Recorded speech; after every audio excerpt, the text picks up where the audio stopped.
Well, hello, everybody. Good evening and welcome to the historic 750 Formula Donnington Park preview show. Yes, this Sunday, we're back in action and we're going to be bringing it to you live as well. Now, if you're not particularly au fait with the historic 750 Formula, or you are, but you just want to have a little look as to the type of thing that you can expect, here's a little look at some of the action and what you can expect this Sunday. It's going to be a lot of fun.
Oh, yes. Oh, this has got my juices going right now to help me through matters this evening. As you can see, I've enlisted the help of some friends from the historic 750 Formula. I've got Graham, Charlie, Trevor, Lyndon and James on the show. Lyndon, first of all, how are you this evening? Are you well? I'm well, thank you. Just hoping you wouldn't come to me first. It's a very soft intro. There you go. It's out of the way now, Lyndon. You can relax. Graham, how are you this evening? I'm really great. I love the video. It's got me really excited about the weekend, so I can't wait. It has for me. It's the noise, isn't it? My word, it sounds good. Charlie, it's great to have you on. How are you? I'm just great, thank you very much, Ian. And like everyone else, looking forward to Sunday after all the lockdown we've had to suffer over the last 12 months plus. It's been a pain, hasn't it? But we're back. Trevor, great to see you over there as well. How are you this evening? Yeah, I'm very well. Looking forward to Sunday, as is everyone. Yeah, just hope it doesn't rain. We're going to touch on that. We're going to touch on that in a little minute, aren't we, James? And of course, great to have you as well. Last but by no means least, how are you? Oh, yeah, very good indeed. Looking forward to Sunday, and looking forward to the rain. Actually, believe it or not, I shouldn't really say that, but what a leveler it will turn out to be. So yeah, let's crack on. Yeah. Well, let's talk about rain then, because actually, amongst you, there's 3 Class C drivers here, isn't there, and 2 Class A's. Graham, Trevor, Lyndon, your Class C, and Charlie, James, your Class A. Now, if there is rain, as you just said, James, we're expecting this to level the playing field somewhat. So is that what you think is going to happen? Well, we had a very interesting race at Snetterton last year, and it certainly did bring the sort of Class A and Class C totally together. I mean, qualifying was very interesting. Everybody came back in the paddock and couldn't believe what the result of the race on the first race. It really was wet, and Class A cars were really at the front of the grid and performing very well and showing a clean pair of heels to quite a few Class C cars. I don't know whether it was just a question of pushing it or not pushing it, but I do remember a few comments after. I think Lyndon did one, but never mind. Well, you know what I've got to do now, James, don't you? I've got to go to Lyndon and go, Lyndon, what was this comment? Because Lyndon, you're, of course, you're Class C. So where are you getting beaten by the Class A cars? Well, me and James did have a bit of a battle around Snetterton in the wet. I do remember strictly going under the bridge, trying to take the inside line. And I thought in what I perceived to be a slightly slow Austin 7 that James would give in and let me through. But his Austin 7 had much more grip than me, and he kept his foot in, made the line much tighter than I expected. and much more exciting than I expected on the other side. But we both got through, and James in front, if I recall correctly. Indeed, it was. Yeah, it was good fun. I do remember you saying afterwards, "You didn't let me through. You didn't let me through." And why should he? Why should he? Often in the dry, of course, the Class C cars can outhandle the Austin Sevens. Quite a lot around the bends, but the supercharged cars like James drives down the straight. So let's come to you then, Trevor. Are you on Saturday night? Will you be doing a rain dance, or will you be praying for sunshine? No, I'm the Class C, which means I race the Reliant engine car, a bit more modern than the Class A's than the Austin 7 based cars. So as Lyndon says, we expect to be quicker than the Class A cars, but certainly not. No, in the rain, it will sort out the men from the boys. And I think also we shouldn't forget that some of the Class A guys are superb drivers. At Snetterton, we were shown up not only by the handling and the speed of the cars, but also by the skill of some of the Class A guys. It really was something to behold. Well, either way, it's going to make for fantastic viewing. It really is, isn't it? Charlie, you're obviously Class A, so you'll be doing a rain dance, and I take it. Well, maybe not. Actually, I'm quite the newbie to this sport. I took up racing as a retirement challenge. So I've actually done very few wet races, frankly, and the handling of Austin 7s is very pre-war, very, very, as you would expect. The Austin 7 was introduced in 1922, so the fundamentals of the car are nearly 100 years old. And post-war, people, played around with all kinds of exotic innovations to improve the handling, most of which didn't work. And my car's one of them. So you've got to get used to opposite locking and drifting around corners, all of which is a bit new to me. So I'm not sure which side of the fence I fall on, to be honest. Well, the beautiful thing about the weather is that we don't have a say in it. So it's going to be what it's going to be. Graham, let's just come to you very quickly. Obviously, Donnington, either in the dry or the wet. It is a bit of a challenge, isn't it? There's plenty of opportunity out on the circuit and plenty of challenging moments around Donnington. Have you got a lot of experience around Donnington? I haven't actually. I'm a bit like Charlie. I'm new to the game, and I was just thinking what Lyndon was saying there about James not backing off. And when I joined the club, the comments were, well, yeah, we're all friendly, we're all mates, we all help each other out. Yeah, we all back off, and it's just a good day out, and that's the same until the lights go out, and it's all full on race stuff, certainly around the first corner. So yeah, I'm a bit like Charlie. I'm learning the ropes. I've not been to Donnington before, so I'm trying to remember all the lines in the dry. Well, of course, in the wet, it's all different, isn't it? So it starts to confuse me about where I should be on the track. So I'll be following James actually and getting some tips and hints off him and seeing how he slides around the corners. But it's good fun, I think. What's really great about it is, it is competitive when the lights go out, but it's also very supportive as well. And I know Lyndon had lots of support on the last race, didn't you, at Cadwell Park to get you back on for race 2. So that's the sort of thing I really enjoy. So for me, it's Donnington. It looks like a fairly fast. I did Google it actually when I heard it was raining, and when you go into Google and it says Donnington is horrible in the wet. It said it's one of the slippiest tracks out there, and you used to get planes going across it. You used to dump fuel on it. Apparently, I don't know if that's true or not, but I thought Snetterton was pretty scary for me. So I'm hoping it's going to be really hot and sunny and dry. That's what I'm hoping. I think every track's pretty scary in the wet, isn't it? You touched on there. Sorry, Graham. You touched on there about Cadwell Park. Of course, Donnington is not the first race of the year, is it? You were at Cadwell Park. Was it last month or the month before? And Linda, we're just chatting there. Actually, race 1 didn't quite go your way, but race 2 certainly did, didn't you? But you finished on the podium. Yeah, so we did have a really good weekend at Cadwell. I mean, we started off the season with a fantastic grid, which is really important to recognise in the challenging times of COVID. Everybody is still going racing. I had some challenges. It was a new car to me. Used to be driven by Nigel Howard, so I wasn't that familiar with the car.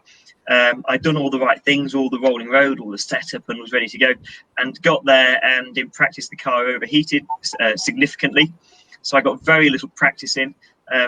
Realised it was the head gasket, and to represent sort of the atmosphere of the Formula we're in, I came into the paddock, and everyone says, "What's wrong? What's wrong?" I said, "Head gasket." "How do you know?" I said, "It just is. Get the head off." And suddenly there's a whole load of people around you. There's bits flying. There's people running around the paddock to get spare parts for you. And by race 2, we were back out. And I think I was running in about 5th, having a really good battle with a chap called Tim and his U2, 3 side by side up the mountain, which is quite a challenge.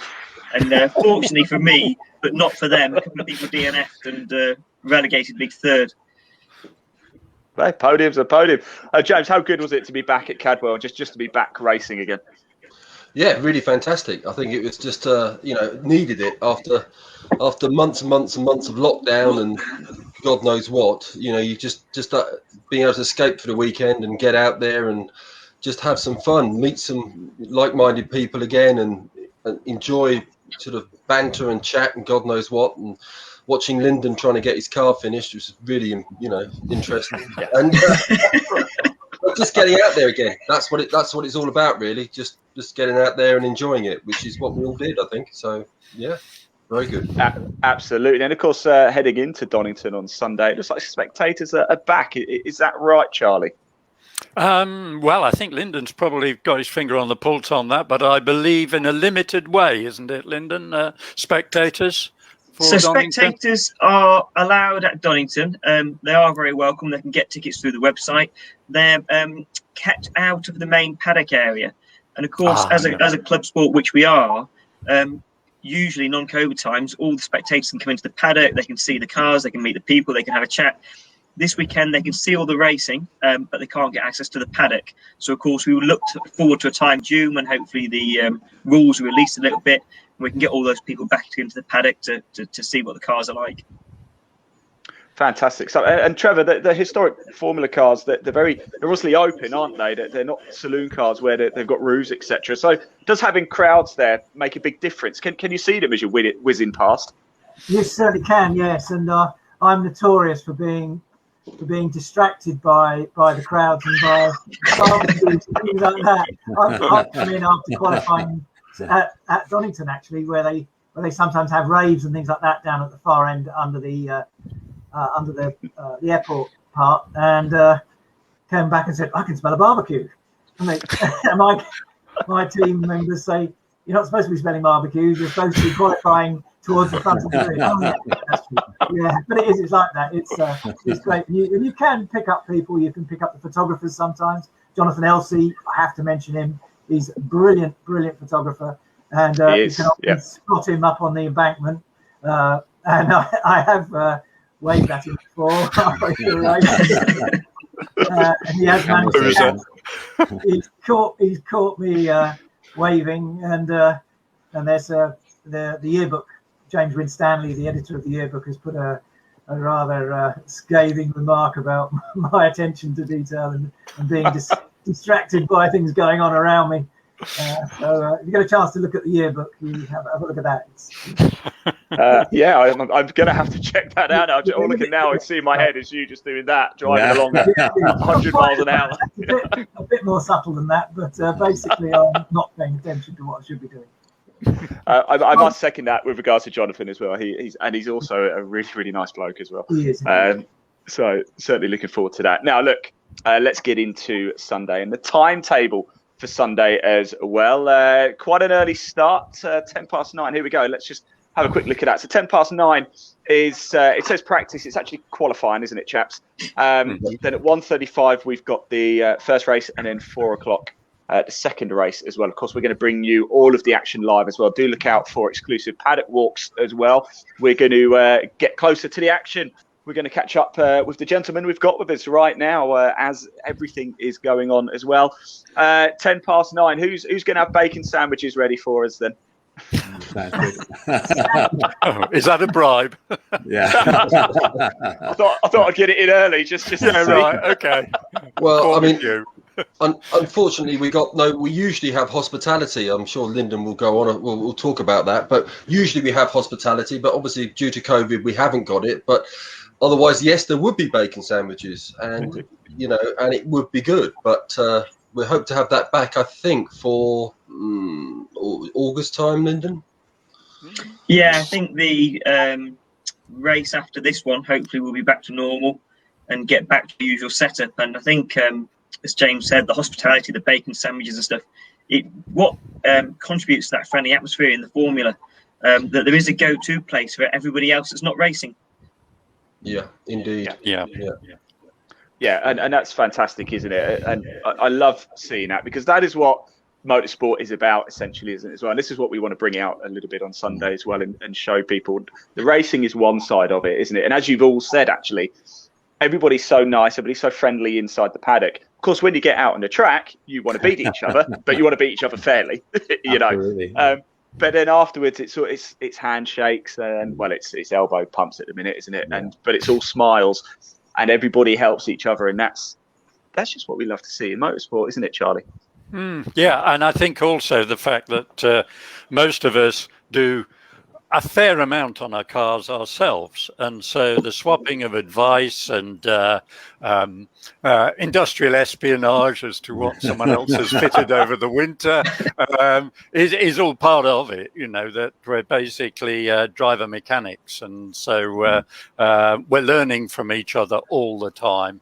And especially when somebody's got a head gasket gone, for example, everybody mucks in, and so that aspect of it really appeals to a lot of people too. Graham, I've got a question actually.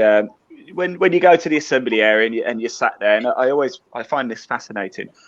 Do you guys still get nervous? Let's start with you, Graham. Do you get nervous when you're sat in the assembly area and you're about to go out on track and you're about to do battle with everyone?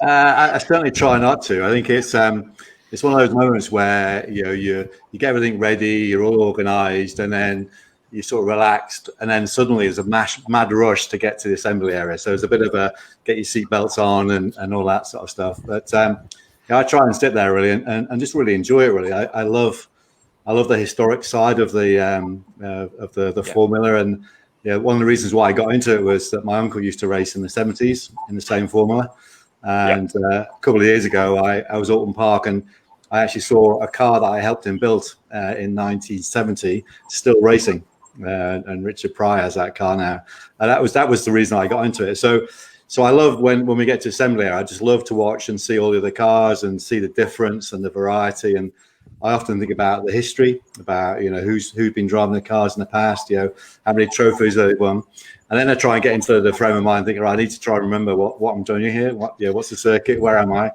So it's probably not any time to get nervous. I don't think. I think it's just get on there and get into it and get in the zone and enjoy it. See, I love that the history side of things that you're talking about, and on Sunday. If you're watching this now, wherever you're watching this now, you can watch all the action again on Sunday. Do tune in, because we are going to delve deep into the history of this incredible championship, because it really, really, really is. Trevor, what would you say is why should somebody watching this right now, as if we haven't given enough reasons already, come and race with the historic 750 formula? Well, we're just ordinary blokes and ladies as well. So we're not specialists. We're never going to be in Formula One. We're very grounded people. We've all led fairly straightforward, ordinary lives, and we just love it. We get into the racing. I started racing when I was in my early 20s. Gave up for many years, and then came back to it about 8 years ago. My son encouraged me and said, "Why don't we go 750 racing?" And he's only in his 20s, and he occasionally races as well when he can. And so it covers a very large spectrum of people, from their 20s to I think the eldest is somewhere in their 80s, aren't they? And and it's as you said, a gentleman's sport as well. There's no shoving and barging, and we really respect each other on the track and like each other as friends off the track. So it's a great formula to be in, and I would recommend anyone who is interested in racing to look seriously at what the way we work and the way we race and what we do. Trevor, why don't you tell them what your son does for a living? My son, who I'm immensely proud of, is at the moment he's at Monaco. He's Sebastian Vettel's mechanic on the energy recovery system side of things. So he works for Mercedes-Benz and is contracted at the moment to Aston Martin. Has been for a couple of years. He was with Racing Point last year and Williams the year before.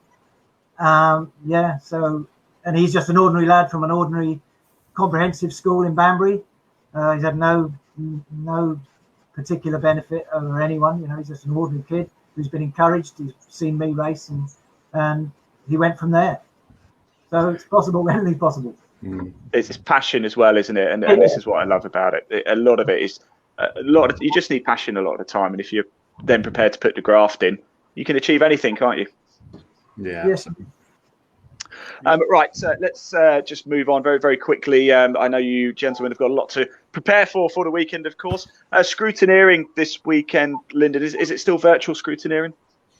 Yes, this virtual scrutineering was introduced at the beginning of COVID, obviously to keep everybody safe, both drivers and the MSA or MSUK now staff. And so what we have to do is you're always accountable anyway for your own safety car checks. So we have to fill out a log basically with the safety standards and of the equipment we carry, fire extinguishers, seat belts, helmets, suits, stuff like that. And then the club choose some cars at random. So they'll choose a selection of 3 or 4 cars, and those 3 or 4 cars will be scrutineered.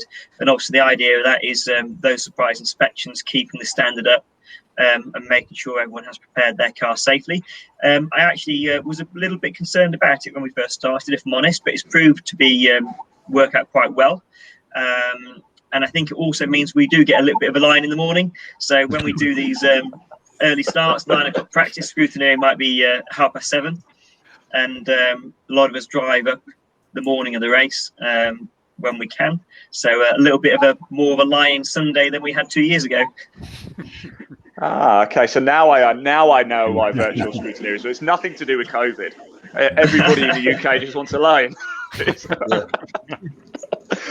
Gentlemen, I can't thank you enough for giving up your evening to chat all things historic 750 Formula. I've learned a lot. I've had a wonderful time as well. But I tell you what, I'm really, really excited for Sunday. If anybody's watching this and they do want to find out more about the historic 750 Formula, there is a link in the body of the text wherever you're watching this right now. Click it. It will take you straight through to the historic 750 Formula website, and you can find out even more information there. If you have a question or anything, comment below or head over to the historic 750 Formula Facebook page and we will pick it up there as well.